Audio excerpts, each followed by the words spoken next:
यूहन्ना के सुसमाचार 12 अध्याय उसकी 46 वचन पढ़कर मदद करे कोई एक जन। मैं जगत में ज्योति होकर आया हूँ, ताकि जो कोई मुझ पर विश्वास करे वह अंधकार में न रहे। Hallelujah. Thank you Virendra ji, प्रभु आपको आशीष करें। यीशु मसीह ने ये कहा कि मैं जगत में ज्योति बनकर आया हूं। हालेलुया। इसके विषय में कई बार हमने मनन किया है, चर्चा किया है, गवाही और वचन सुने हुए। तो ये एक छोटी सी बात नहीं है। दुनिया में रोशनी की कितनी आवश्यकता है, क्यों आवश्यकता है, इसके मतलब यह है कि पूरी संसार अंधकार में पड़े हुए हैं, पाप की अंधकार में, शैतान की अधीनता में पड़े हुए इस दुनिया को, इस संसार को रोशनी के जरिए सच्चाई को प्रकट करने के लिए, छुपी हुई बातों को, जीवन की गलतियों को, पाप भरा जीवन की असलियत को बाहर लाने के लिए ये ज्योति की आवश्यकता था। वो यीशु मसीह के द्वारा इस दुनिया में आया। हम कितना बार भी इस वचन सोच विचार करें, उतना आशीषित होता है हम, और इतने सामर्थ्य मिलता है, और धन्यवाद करने का बहुत कुछ वजह उसी के जरिए हमें मिलता है। क्यों? हम उसी में फंसे हुए थे, इस अंधकार में। रोशनी के ओर हमें लाने के लिए कोई नहीं था। हम जन्म लिया अंधकार में और उसी में जी रहा था। लेकिन यीशु मसीह जगत की ज्योति बनकर दुनिया में आने के कारण से, उस रोशनी सुसमाचार के जरिए हमारे अंदर आने के कारण से हम आज रोशनी में चल रहा है। हालेलुया। यूहन्ना 12:46 में ये वचन यीशु मसीह की एक जबरदस्त घोषणा है, मैं दुनिया की ज्योति बनकर आया। No one can claim that position. Yeshu Masih ने जो बात कहा है, और दुनिया में कोई वो शब्द कह नहीं सकता, किसी का हिम्मत नहीं होती, किसी को अपने आप को इस ज्योति की जगह पर रखने के लिए ताकत नहीं है, अधिकार नहीं है। तो यीशु खुद क्लेम कर लिया है कि मैं जगत की ज्योति। तो दुनिया कई तरह के अंधकार के हालतों में फंसे हुए हैं, उसी से भरी हुई, पाप, डर, निराशा, धोखा, इस तरह बहुत सारी बातें। इंसानियत को इंसानी समझ या धार्मिक परंपरा, इससे कहीं ज्यादा की जरूरत है, इसकी घोषणा कर रहे हैं यहां पर। हमें मसीह की ज्योति की जरूरत है। हर एक को उनकी जीवन में मसीह की ज्योति की जरूरत है। यीशु ने सिर्फ यह नहीं कहा मैं तुम्हें ज्योति दिखाने आया हूं। यीशु ने क्या कहा? मैं ज्योति बनकर आया हूं। वो स्वयं ही ज्योति है। तो इस विषय के बारे में हम सोच विचार करेंगे। तो यूहन्ना 8:12 में हम ऐसे पढ़ते हैं, मैं दुनिया की ज्योति हूं, जो कोई मेरे पीछे चलेगा वो कभी अंधकार में नहीं चलेगा।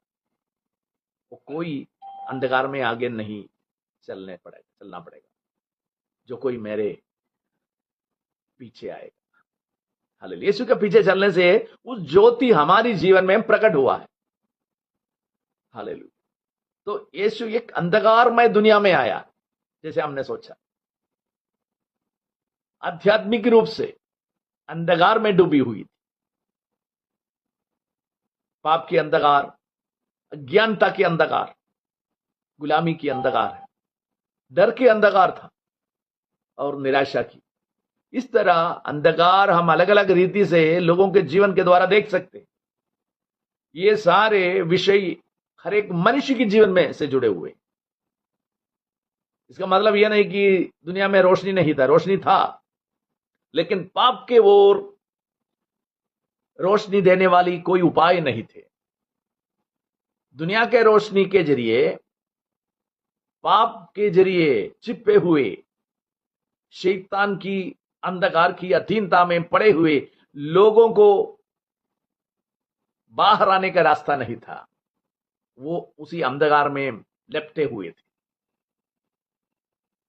यशायाह नबी इस तरह कहते हैं कि जो लोग अंधकार में चल रहे थे, उन्हें एक बड़ी ज्योति देखी। यशायाह नबी के पुस्तक 9 अध्याय की 2 आयत, वो यीशु मसीह की आगमन के विषय में, उनकी सेवकाई के विषय में कहा हुआ है। जिस जगह पर यीशु मसीह सेवा करेंगे, वहां की लोगों की हालत, वहां पर 600 साल से अधिक समय पहले यीशु के बारे में लिखे हुए थे।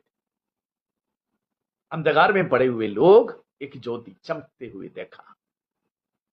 तो इस ज्योति के बारे में हम कहेंगे तो आप सोचेंगे, अरे ये तो हमें मालूम है, यीशु ज्योति है, जगत की ज्योति है। लेकिन इस विषय आपकी जीवन में काम करने के लिए इस ज्योति को आप अवसर देंगे तो अभी भी छुपी हुई पाप की, अंधेरे की कई बातों को बाहर लेकर आए। हमें समझ मिलते हैं इसके द्वारा। यीशु की नजर से हम देखेंगे, उस ज्योति के जरिए हम देखेंगे पाप के हर एक अंधकार की कामों को हम समझ पाओगे। कल भी हम इससे जुड़े हुए एक बात को सोचा था, प्रभु मुझे जांच, मुझे परख, अगर कोई छुपी हुई बात मेरे जीवन में है तो उसको बाहर ले आकर मुझे दिखाओ, ताकि मैं उसमें से छुटकारा पाऊं, उसके बाय बाय कहूं। तो ये बात हम याद रखना, अगर परमेश्वर की रोशनी, यीशु मसीह की सुसमाचार की रोशनी हमारी हृदयों तक नहीं आया होता, हम वही पाप में जीवन बिताकर नष्ट हो जाता था। अभी भी कुछ लोगों के दिल में यह सही रीति से रोशनी प्रकट नहीं कर रहा है, क्योंकि अनुमति नहीं दे रहा है, इस रोशनी को आने अनुमति नहीं दे रहा है। कई लोगों कमरा बंद किया हुआ है रोशनी अंदर ना आने के लिए। कुछ लोगों को ज्योति देखते ही उनको नजर में से पानी निकलता है, वो कहते हैं हमें इतनी रोशनी की जरूरत नहीं है। कुछ लोग ऐसा है, ज्योति चमकते हुए भी कमरे के अंदर खड़ा होकर आंख बंद कर देते हैं। इस तरह दुनिया चल रहे हैं, उनको देखने का इच्छा नहीं है, उस ज्योति के आशीष पाने का इच्छा नहीं है, खुद को उसी से दूर रखते हैं। इस तरह पाप में जीवन बिताने वाले लोगों के बीच में है हम। हालेलुया। तो इस बात को हम जब याद करते हैं तो ये देखे, यीशु का जन्म किसी और एक धार्मिक पुरुष की आगमन के जैसा नहीं था, वो परमेश्वर के उद्धार और प्रकटीकरण था। उनकी प्रकटीकरण था, उनके उद्धार के लिए, मनुष्य के उद्धार के लिए खुले हुए परमेश्वर के रास्ता था। जहां यीशु आते हैं वहां अंधकार वैसा नहीं रहेंगे, नहीं रह सकता। यीशु की उपस्थिति इतनी महत्वपूर्ण है, वो ज्योति है, ज्योति को रोक नहीं सकता। अंधकार इतना कितना भी प्रबल हो जाए उसको रोक नहीं सकेगा। यीशु ने यह नहीं कहा मेरे पास ज्योति है, ऐसा नहीं कहा। यीशु ने कहा मैं ज्योति बनकर आया, ज्योति बनकर आया। भाइयों बहनों, हमारे आध्यात्मिक ज्योति का स्रोत स्वयं मसीह है। हमारे जीवन के बदलाव के कारण भी वही है। उस रोशनी की झलक हमारी जीवन में, हृदय में पहुंचने से हम बदल गया है। हालेलुया, हम बदला है। मैं ये सवाल पूछूं, क्या हम सही रीति से बदला है, या अभी भी दुनियादारी से जुड़े हुए हैं, पाप की अंधकार में कई बातों में हाथ मिलाया हुआ है, या सच्चाई को पूरी तरह एक्सेप्ट करने से आप दूर चल रहे हैं? सच्चाई जानने के बाद भी उसको स्वीकार ना करते हैं कई लोग। कई दिनों तक वचन सुनकर, कलीसिया में शामिल होकर, कई साल बीतने के बाद भी ये अंधकार किसी के मनों को घेर लेते हैं, दिमाग को घेर लेते हैं, क्योंकि शैतान सामने खड़ा है आपके दिमाग में ये अंधकार घुसाने के लिए। डाउट, कई प्रकार की बातों के बारे में संदेह डालते हुए, एक एक छोटे छोटे पाप आपके अंदर घुसा घुसा कर पूरी अंधकारमय करने के लिए शैतान कोशिश करते हैं। देखो, शैतान की अटैक या कब्जा एकदम नहीं होता है, यानी कि रात आ गया और एक विश्वासी को घेर कर उसको कब्जा कर पकड़ कर लेकर गया, उसको पीछे हटा दिया, बैक स्लाइड हो गया। ऐसा नहीं होता। छोटा छोटा पापों को जीवन में घुसा घुसा कर उसको परमेश्वर के पवित्रताई से, उस आत्मिक लक्ष्य से अलग करते हैं। मजाक के रूप में कई बातों को कहने शुरू कर देंगे, आत्मिक रीति से बातों को लेते हुए चर्चा पहुंचते हैं कि दूसरे के बदनामी में बुराई कहने के लिए शुरू कर देते हैं लोग। कई लोग ऐसा है कि उनको किसी का भी भलाई देखने का आंक नहीं है, हमेशा बुराई करते हैं। देखो, वो ये ऐसे ऐसे बातें, ये समझना है कि शैतान इस तरह हमारे जीवन को कब्जा कर रहे हैं, अंधकार छाया जा रहे हैं। इलेक्ट्रिक बल्ब जैसे फ्यूज होता ना, वैसा नहीं होता है आत्मिक जीवन की रोशनी बंद। ये आहिस्ता आहिस्ता कम होते जाएगा जाएगा जाएगा, प्रभु की उपस्थिति से दूर चले जाएगा। उतना जितना तुम प्रभु की उपस्थिति से दूर होता है, उतना शैतानी सामर्थ, अंधकार के सामर्थ घेर लेते हैं जीवन को। हालेलुया। क्योंकि मन कभी भी खाली नहीं पड़ सकता, खाली नहीं रह सकता। प्रभु की उपस्थिति में रहो तो आप खुशी और आनंद मनाकर प्रभु की स्तुतियां करते हुए आगे बढ़ेगा। अगर आप उसी से पीछे हटेगा, उतनी जगह जरूर शैतान कब्जा कर लेगा। और शैतान कब्जा करने के बाद क्या होता है, उसको सिर्फ एंट्री चाहिए, प्रवेश करने का एक अवसर मिलना है, बाकी वो खुद देख लेंगे। हालेलुया। एक छोटी सी सुराख एक जहाज में डुबा देती है ना, छोटी है, थोड़ा पानी घुसता है, कोई बात नहीं, ऐसे बोलकर छोड़ देते हैं क्या? अगर छोड़ दिया तो थोड़ी समय के बाद वही कारण काफी है उस बड़े जहाज को पानी में डुबाने के लिए। आत्मिक जीवन में इस बात को ध्यान देने की आवश्यकता है। हर दिन हम इसलिए परखना है, कोई कमी है, कोई सुराख, पानी घुस रहे हैं क्या, कोई कमजोर एरिया है हमारे जीवन में, उसको ठीक करे, उसको मरम्मत करे, ताकि परमेश्वर की उपस्थिति मेरे जीवन में हमेशा बनी रहना है। शैतान को नो एंट्री है मेरे जीवन में। अगर आप उनके कोई भी पाप के अंश अपने जीवन में लेकर घूम रहे, किसी के ओर कड़वाहट, वो उस बारे में बहुत सारी बातों सीखने के लिए है इस आयत के जरिए। हालेलुया। इस तरह हमारे जीवन में वो प्रवेश करने का अवसर ढूंढ कर बैठे हुए हैं। किसी के और कड़वाहट, क्षमा नहीं करता, कई प्रकार की बातों को लेकर हम घूमते हैं दूसरे के खिलाफ। वो शैतान का एक एंट्री पॉइंट होती है। इसलिए कहता है कि हम परमेश्वर के और मनुष्यों के ओर एक शुद्ध हृदय बनी रखने की आवश्यकता। किसी की बुराई मत कहो, बुराई मत सोचो, और कड़वाहट हमारे जीवन में किसी के साथ बात नहीं करता, मुंह फेर लेते हैं, हाथ नहीं मिलाता, और उनके जीवन में कोई आशीष मिलता है तो एकदम अंदर जलन होता है, उसने स्कूटर खरीद लिया, बाइक खरीद लिया, या बच्चों को एडमिशन दिलवाया। ये छोड़ो, एक नया कपड़ा पहनकर आने से भी लोग ऐसी नजर से देखने लगता है कि देखो इनके पास बहुत पैसा है, ये गलत रीति से कमा रहा है।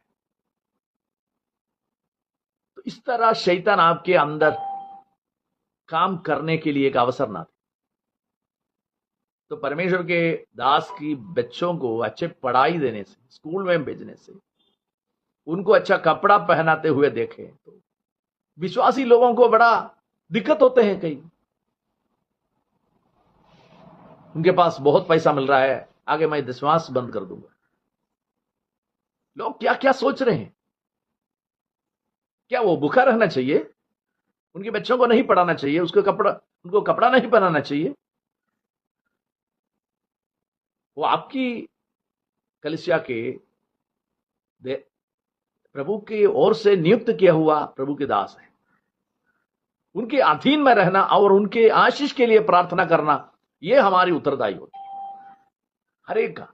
इसके द्वारा आपका आशीष कभी कम नहीं होगा अगर आप ऐसे मन रखें, उनको और आशीष दे प्रभु, तो आपका जीवन में भी आशीष मिलेगा।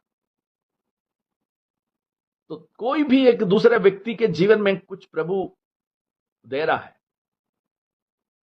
उसके जरिए आप आनंदित होना है, प्रभु को धन्यवाद करना है। यह नहीं कि हृदय के अंदर एक जलन, एक विरोध, कड़वाहट हृदय के अंदर शुरू होता है, तो देखो ये आपके आत्मिक पतन के कारण बन जाता है। आपके आशीष रोकने का कारण यही हो जाता है।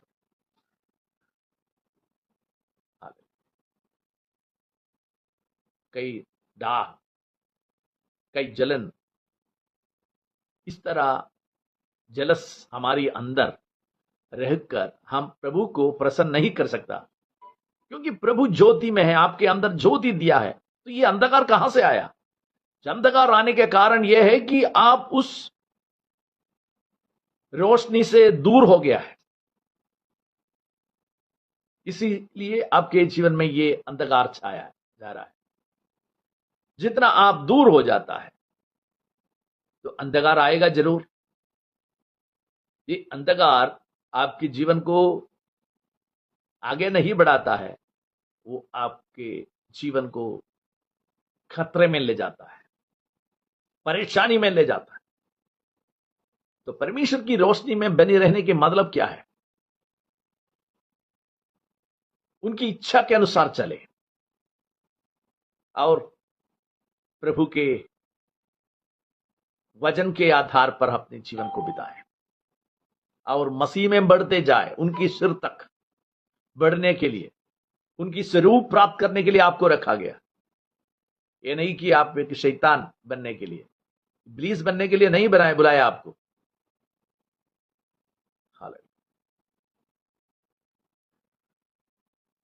आप परमेश्वर की ओर से रोशनी प्राप्त कर दूसरों को देने के लिए प्रभु ने बुलाया। इस रोशनी में आप चलते रहे, आपकी जीवन भी रोशनी से भरे हुए होते, हाले ज्योतिर्मय होते हैं। यीशु ने कहा ताकि जो कोई मुझ पर विश्वास करे वो अंधेरे में ना रहेंगे। वो अंधेरे में फिर नहीं रहना है। विश्वास करने और अंधेरे से बाहर निकलने के बीच के संबंध पर ध्यान देना चाहिए। विश्वास करना और अंधेरे से बाहर निकलना, उसके बीच के संबंध, उस पर ध्यान दे। मसीह रोशनी बनकर आए हैं, लेकिन हमें उस रोशनी को अपनाना है, उस रोशनी को स्वीकार करना है। हालेलुया। ऑटोमेटिकली आपके जीवन में नहीं आएगा, यह आपको स्वीकार करने की जरूरत होती है। इसके लिए आप उनके निकट चलने की जरूरत होती है। उस रोशनी आपके जीवन में रिफ्लेक्ट होना है तो फेस टू फेस खड़ा होना है, यानी आपने सामने। इस तरह आप उस रोशनी में चलने के लिए चाहे, जरूर दुनिया देखेंगे आपके जीवन में एक खासियत। हालेलुया। दूसरे को आशीष के कारण बने, दूसरे के जीवन को बदलने के कारण बने। कई लोगों को राह दिखाने के लिए कार्य हो जाएंगे आपके। हाल इस तरह प्रभु हमें उनके काम के लिए आप इस्तेमाल करना चाहते हैं। यूहन्ना 1:12 में जो वचन है हम बार बार स्मरण करने वाला, जितनों ने उन्हें अपनाया उन्हें परमेश्वर की संतान बनने के अधिकार दिया है। हालेलुया। यीशु मसीह को, उस रोशनी को जिन्होंने अपनाया, अपनाना है हम, मुझे चाहिए इस रोशनी। यस, ऐसे निर्णय के साथ हम चलेंगे तो आपका जीवन ज्योतिर्मय होगा और लोग देखकर आशीषित होगा। आपके अंदर अंधेरे नहीं रहेगा। हालेलुया। यीशु नहीं चाहते कि हम अंधेरे में रहें, कभी भी किसी के बारे में नहीं चाहते। फिर लोग अंधेरे में क्यों है? विश्वासी लोग अंधेरे में उसी की ओर क्यों जा रहे हैं? यह रोशनी पाने के बाद इसको त्याग कर जा रहे हैं। देखो, चौकस रहे हम। दुनिया में और कोई जगह है ही नहीं है इससे बढ़कर। कई लोग राह फटक जाते हैं, गुमराह में जाते हैं, झूठे शिक्षा में, शैतान की अधीनता में नष्ट होते जा रहे हैं। तो मैं कहने का मतलब यह है कि आपको ज्योति में बुलाया गया है, ज्योति की ओर लेकर चला है परमेश्वर ने, तो आप उसी में बने रहे, अंधेरे में ना रहे। कुछ लोग सालों से अंधेरे में जी रहा है, सालों से कहते हैं वो विश्वासी है। उनके जीवन को देखो, वो पुराने पापपूर्ण जीवन के अंधेरे में है। जीवन में बदलाव नहीं आया, लेकिन दिखाते माफ ना करने के एक अंधेरा है। लोगों से क्षमा नहीं करता, माफ नहीं करता। वो हमेशा अपने हृदय में रखे चलेगा। या रखकर चलने से क्या होता है? उनके बीमारी नहीं हटता। तो आप दूसरे से क्षमा नहीं करेंगे, आपका जीवन के अंदर से ये सारे परेशानी कभी दूर नहीं होगा, बीमारी नहीं हटते। कई लोग कड़वाहट के अंधेरे में, कई लोग डर के अंधेरे में, कई लोग आत्मिक निराशा के अंदर में, आत्मिक खुशी नहीं पा रहे। हालेलुया। लेकिन आपका अतीत आपके भविष्य को तय नहीं कर सकता। यीशु ने कहा रोशनी में आओ, रोशनी में आओ। कुलोसियों की पत्री 1 अध्याय उसकी 13 वचन में यह कहता है, क्योंकि उन्होंने हमें अंधेरे के राज्य से छुड़ाया और अपने प्यारे बेटे के राज्य में पहुंचाया है। तो हमको उस रोशनी के राज्य में बुलाया है, प्रवेश कराया है। आप अंधेरे के ओर मत मोड़े। आइए हम अपने आंखों को बंद करते हुए हम परखें, क्या इस रोशनी में हम चल रहे हैं या अंधेरे के ओर जा रहे हैं? इस खुशी हम मना रहे हैं कि रोशनी की, या अंधेरे की, संकट की जीवन बिता रहे हैं? प्रभु आपको छुड़ाया है, आप दोबारा कभी भी उस बंधन में ना फंसे। आपके जीवन में जो मिली रोशनी को नष्ट ना करे, उस दीपक को बुझा ना जाए, उसको तेल डाल और उसको संभाल, वो जलते रहें, विश्वास में बढ़ते जाए, उस रोशनी में हम बने रहे, प्रभु की आशीष पाते हुए। आइए अपने आंखों को बंद कर हम प्रार्थना करें, प्रभु आपकी रोशनी हर दिन पाने के लिए, उसी में चलने के लिए, जीने के लिए मुझे सहायता कर। दूर करने वाली सारे ताकतों से मुझे संभाल। मैं आपके लिए, आपके राज्य की महिमा के लिए जीने चाहता हूं। ये हम अपने आंखों को बंद कर प्रार्थना करें। कोई एक जन चंद शब्दों में प्रार्थना में